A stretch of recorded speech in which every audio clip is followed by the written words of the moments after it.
It's officially listed as episode 100, Matt. But of course, we talked last week about this is actually our 101st episode together of the Talking Bear Football podcast. Right here on West Branch Football. Presented by the Browns West Branch family of dealerships.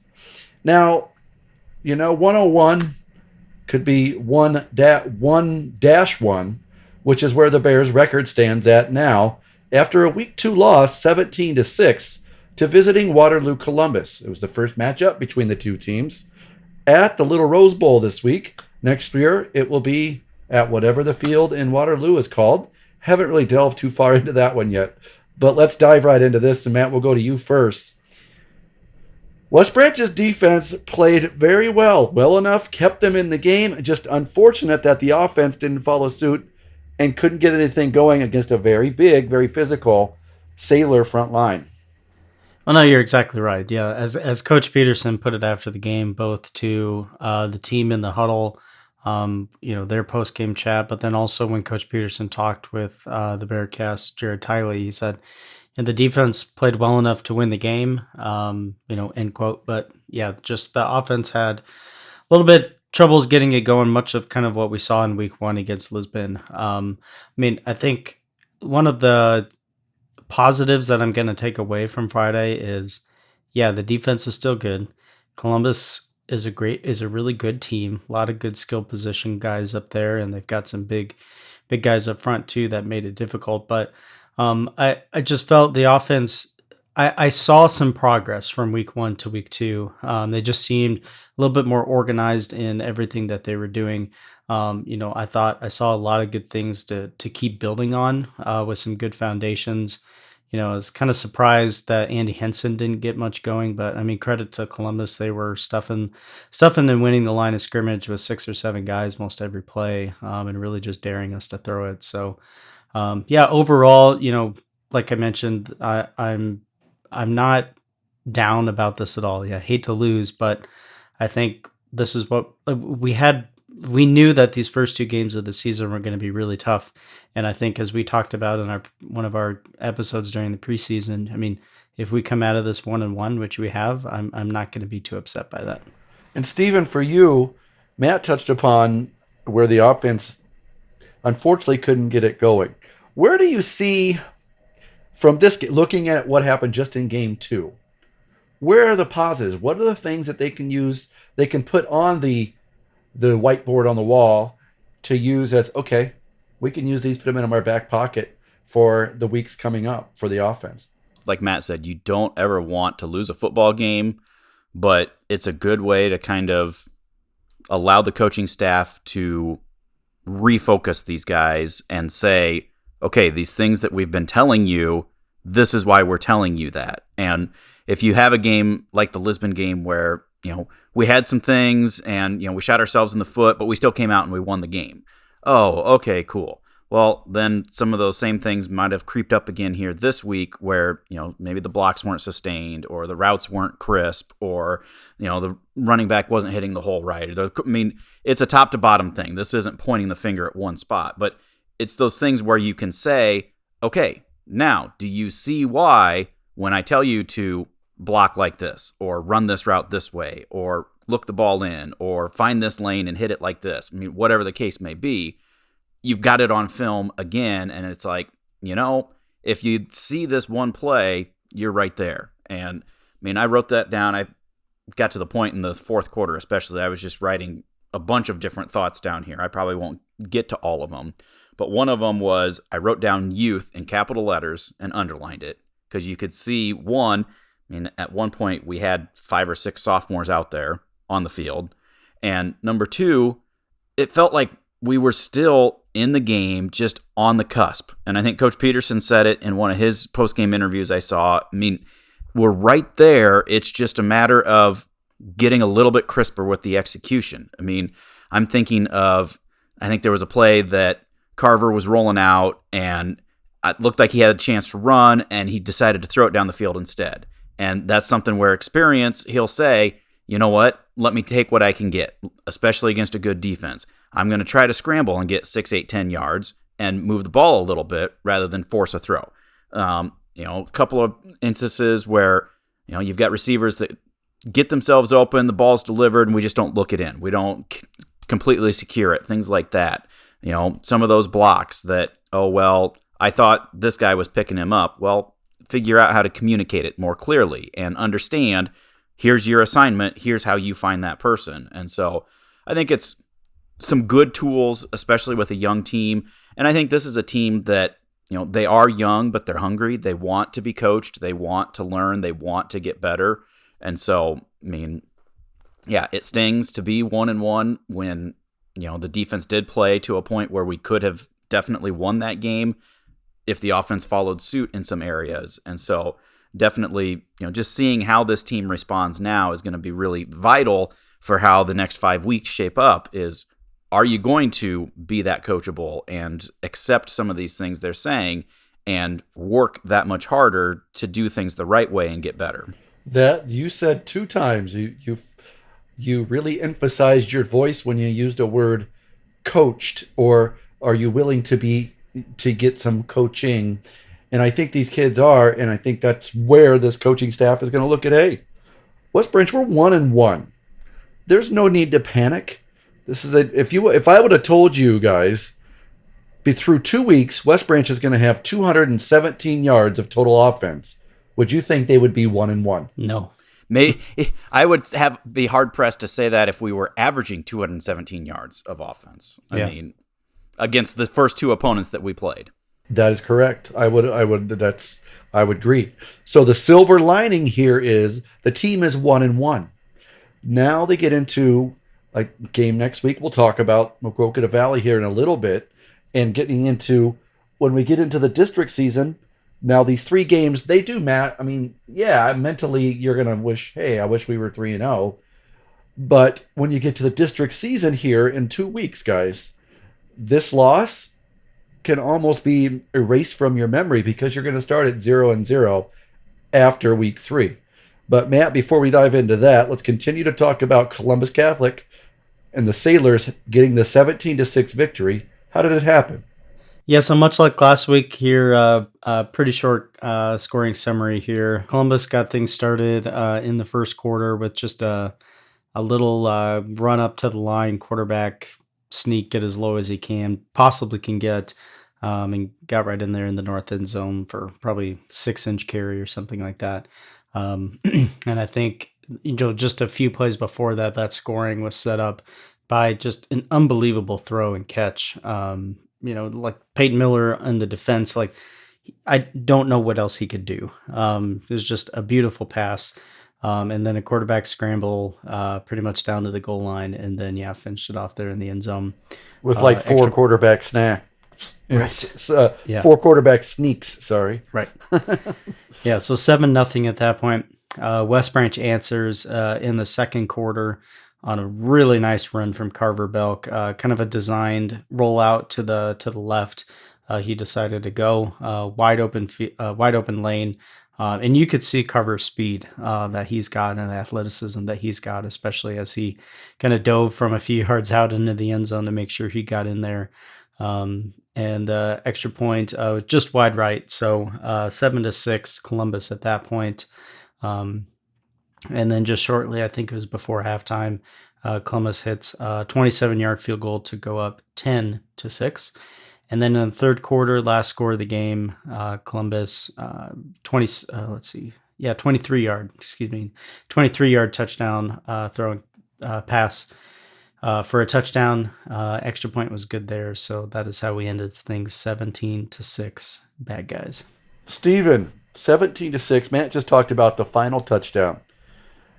And the defense was right in position there on that play if you go back and watch it. Just, I don't know if it's an inch or a centimeter away from breaking that, either getting a pick 6 or knocking it down, but it just gets through, and they get in to make it 17-6. And that really is cliche. Was a big turning point in that game. Well, I think, Matt alluded, that beautiful pitch and catch from Gallagher to Hartz. And, he had said Peyton was in great position.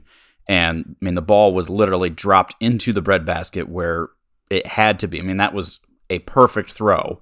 And Peyton was playing really, really good defense on that.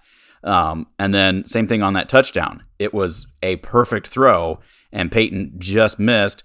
You go back to that field goal as well, and they've got the ball down inside the 5, and we turn them back, and they have to kick a field goal before halftime. I mean, again, credit that defense, Coach Bailey. I mean, they came to play. They were in the right spots. They did a lot of very, very good things, and sometimes you just have to tip your cap to the opponent when they execute and just make beautiful plays as well.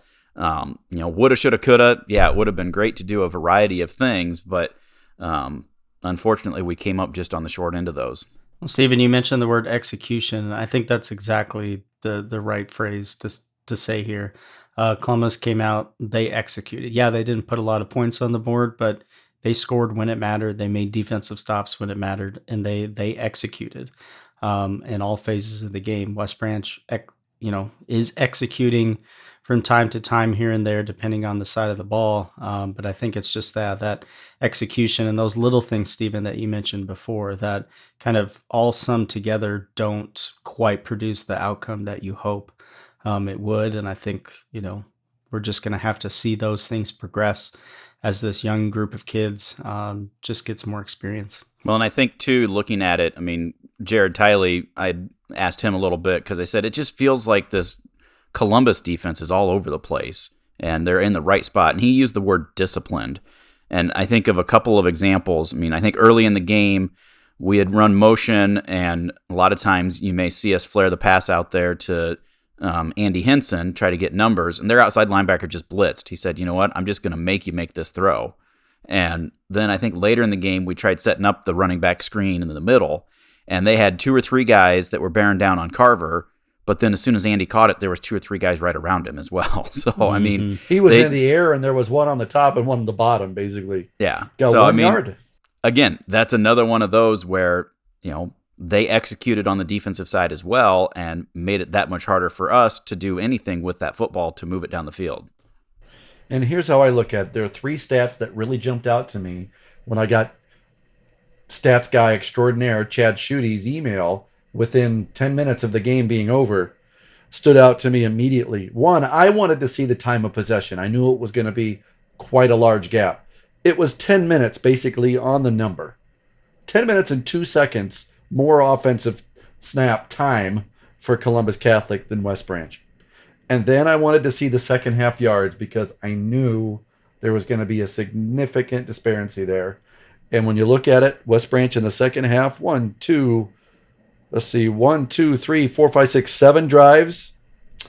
And before the final drive, West Branch was in negative yardage for the second half.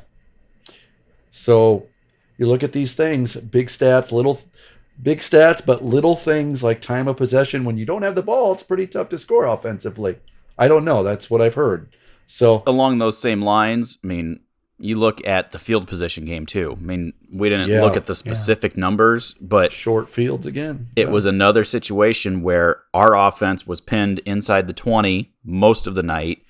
Columbus was getting the ball near midfield most of the night. So one, that makes it hard for your offense to be able to get some rhythm going, having to put together long drives like that. But 2, credit that defense once again. How many drives did Columbus start in our territory and only score 17 points on the night? So, it's just one of those that, unfortunately, we couldn't get the ball moving in the right direction, and, we were fortunate that it wasn't a worse score than it was, but...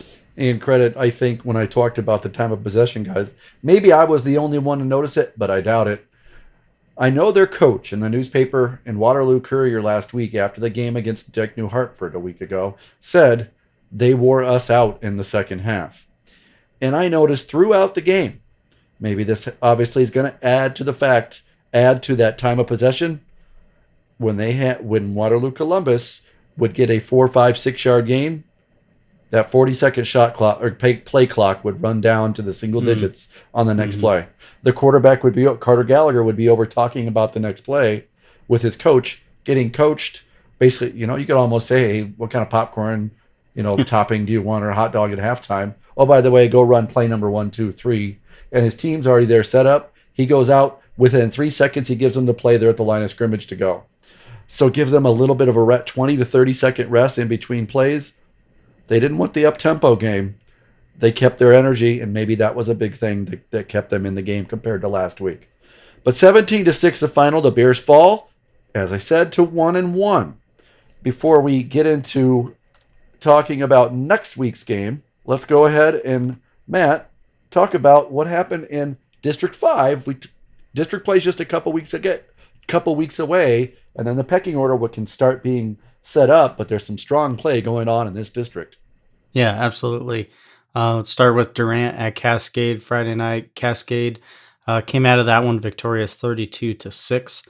L&M, they took on Wapello and lost 45-0. So tough one there for L&M.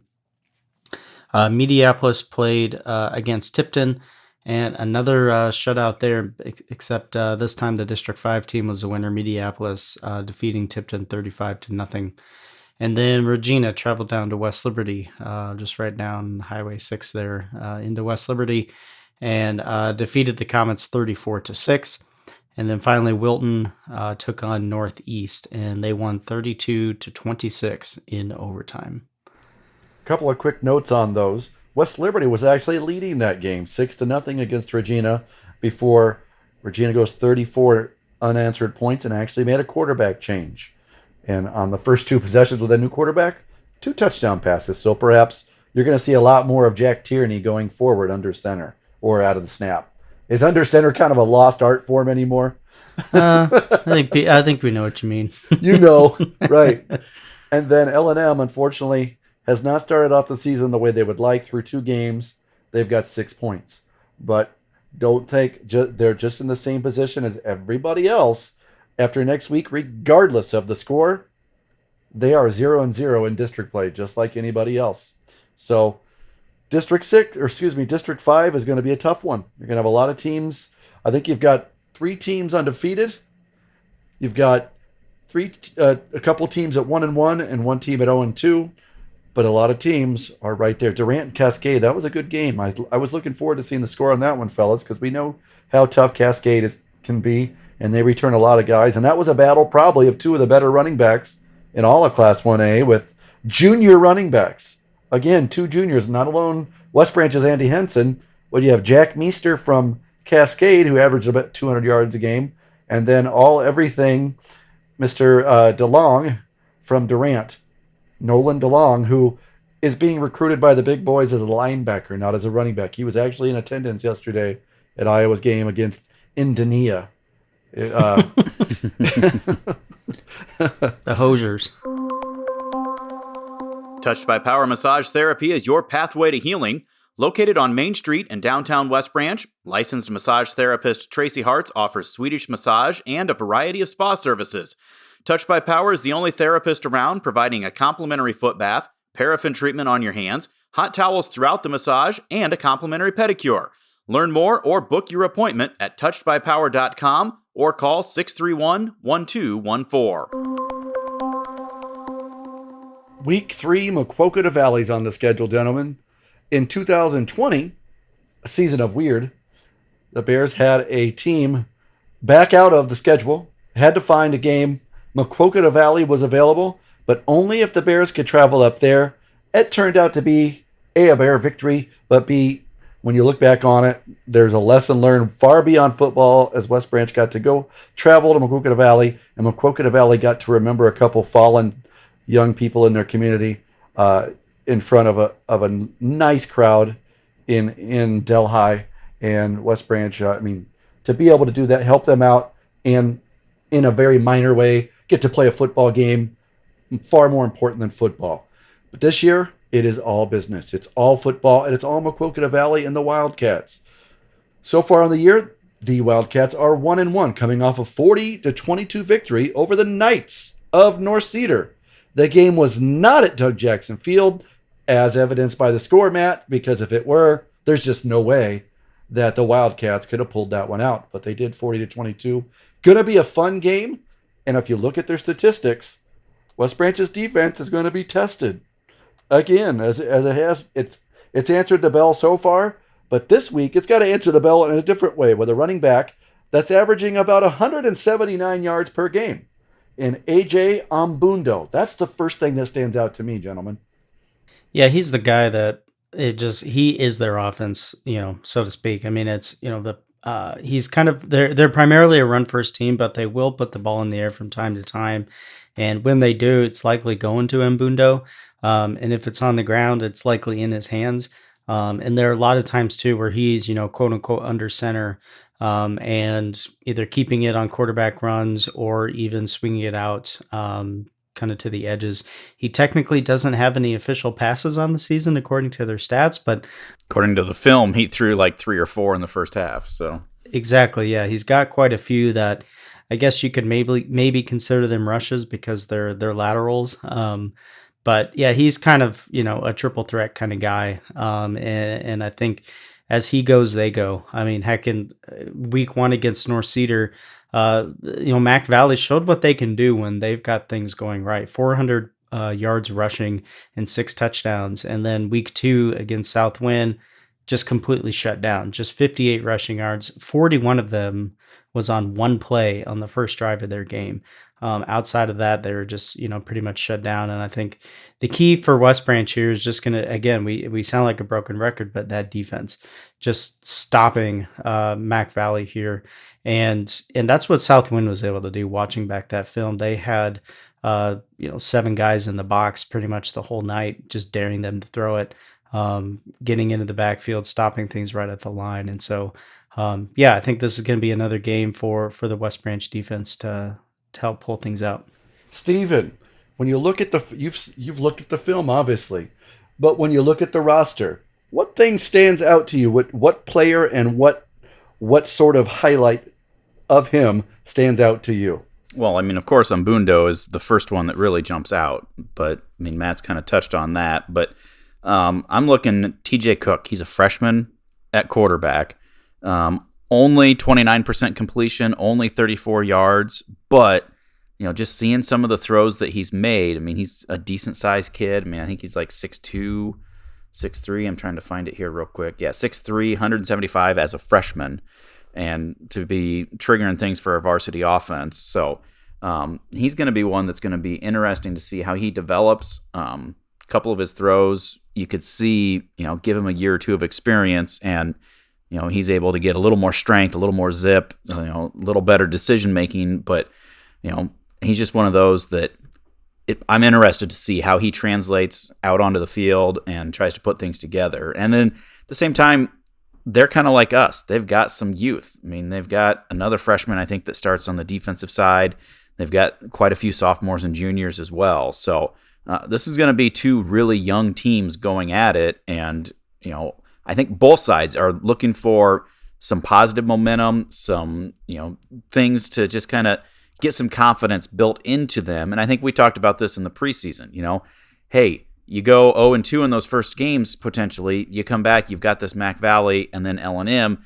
Those are games that you would hope that you can start to regain some confidence, and that's not a knock against Mac Valley. It's just knowing that, the way that they are in terms of some of their youth. But, I mean, I think both teams are going to be looking at this saying, we really need to execute and get that confidence so that when we do hit that district play of following week, that we're ready to hit the ground running and improve on some of these things that we've seen over these first 2 weeks. I think that's exactly right, Stephen. Like, Bears were in this situation last season too, heading up to Delhi to take on the Wildcats.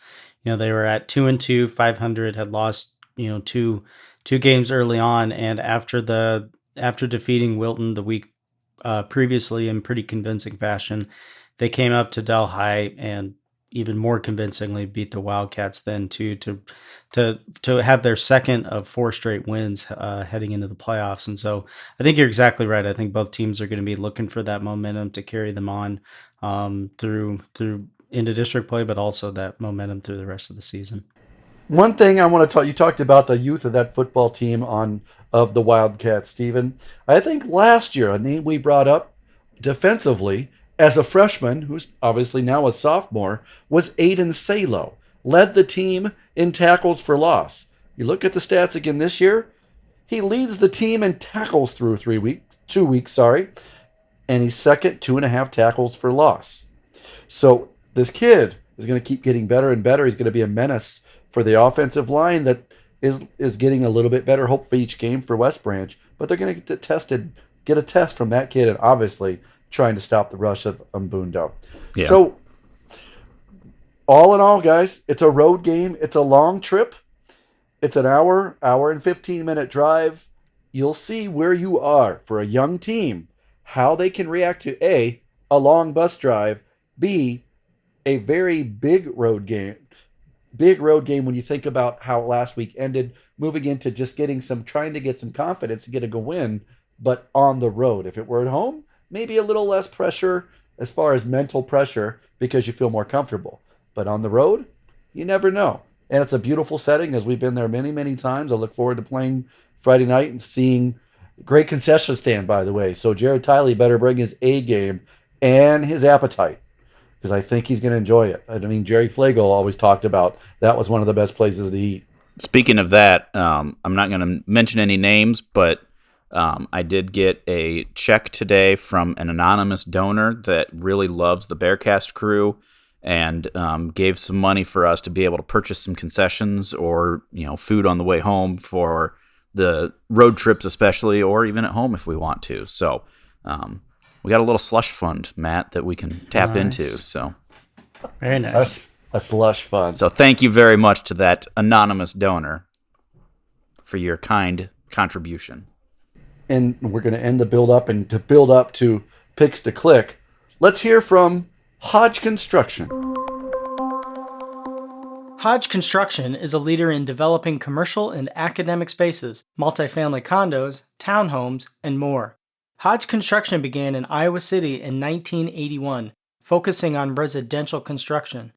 Through positive relationships and quality projects, Hodge has continued to grow and expand its project diversity over the past nearly 40 years. At Hodge, clients aren't customers, they're partners.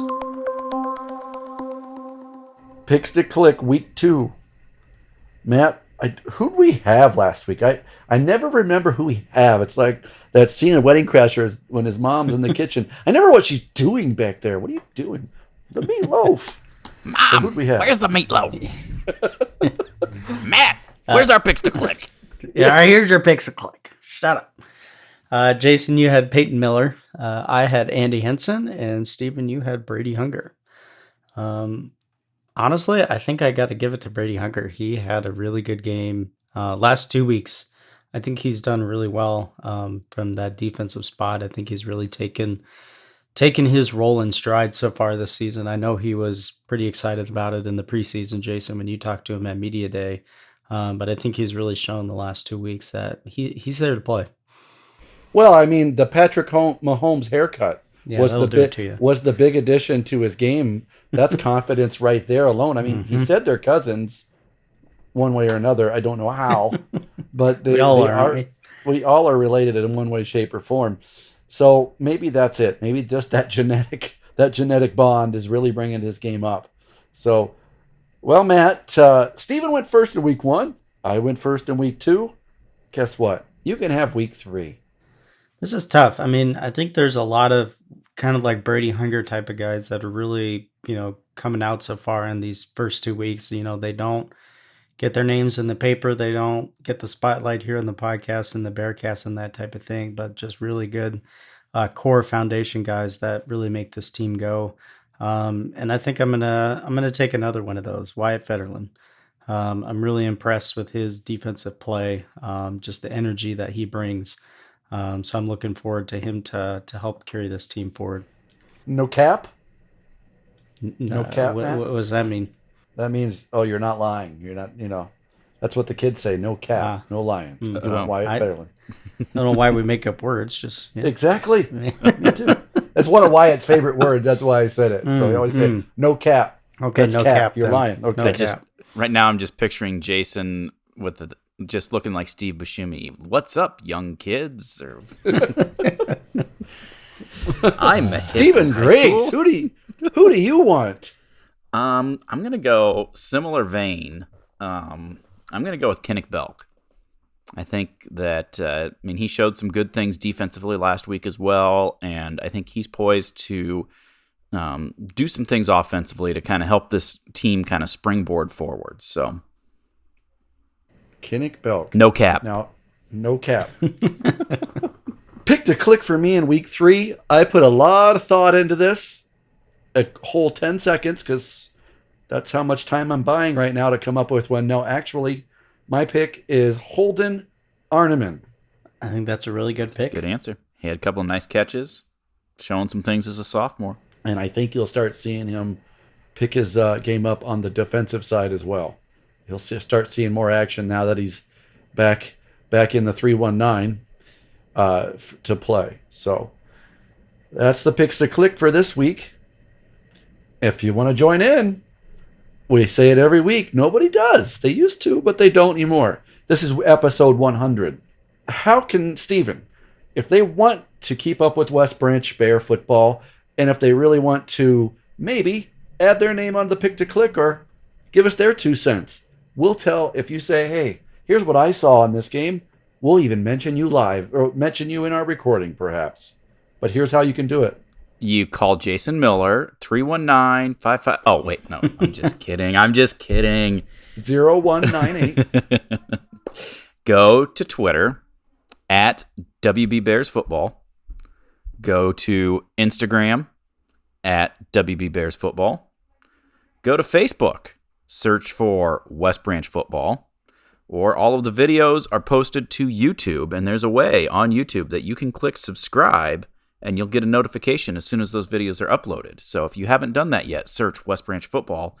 Obviously, if you want to keep listening to us, you can figure out how to find it, but subscribe to it. It makes it so that you can get the notifications earlier. Tell your friends and family, whatever your podcast player is, Apple, Spotify, whatever other one that you listen to, just search Talkin' Bear Football. And of course, Matthew does a phenomenal job keeping it all up to date, very mobile friendly, computer friendly, you name it, you can find it, westbranch.football. Stephen, why don't you take a break for a second, catch your breath? I know you're an old pro at this, but Matt, I mean, we talked about how, I've said it 3 or 4 times about how everybody after next week goes 0-0. But again, for this, I think for the if you want to build some confidence going into that district game, it's cliche, but I think this is near a must-win game almost for West Branch. As far as, yep, we're back. We can do this. Everything is in place. Just need to take that next step and maybe get a nice road victory against a good Class A team in Maquoketa Valley. I think you're absolutely right about that. I think a win is going to just give this team the confidence that they need. And I think also, if you get a win in this case, I think it just it goes along the confidence lines, but I think it just goes to prove to the players that they can do that. Like, they can win these ball games. They can put points on the board. They can prevent teams from getting points on the board and all that kind of stuff. You know, all the things that go into winning a football game. I think just, playing well Friday in all 3 phases of the game and walking out of there with a win, and taking that into next week too, I think it's just going to give the confidence that this young team needs. It's as simple as that. Stephen, give a pep talk. Give it to us. You know what, boys? Be hungry. That's all. Be hungry. Be ears open, eyes open. Listen to what these coaches are saying. Put that extra effort in. When you think that you're doing it the way you're supposed to, go just a little bit harder. I mean, that 1% extra, that 1 degree more, just give it your all. You're in a great spot right now. You still have a lot of season left. Nothing too bad from coming off of a loss, other than it's a great opportunity to learn and grow and get that much better. Go do it. Be hungry. Gosh, now I'm thinking about that concession stand in Delhi already. Not only that, I'm hoping the scoreboard lights up in a West Branch favor. So guys, it's 1-1. It's just the second game of the season. There are a lot of games left. Mm-hmm. Rome is not falling. Chicken Little, the sky is not falling. It's just a football game. There are 6 more of these things. And we're looking forward to winding them up, following them up, and bringing you information about them on the Talking Bear Football podcast. Right here on West Branch Football. Oh, man. Oh, we had it set up beautifully. He had the perfect game going. Just momentum. Jeez. Wah, wah, wah. Right here on West Branch Football. Presented by the Browns West Branch family of dealerships. Until next week, we ask you to take care, everyone.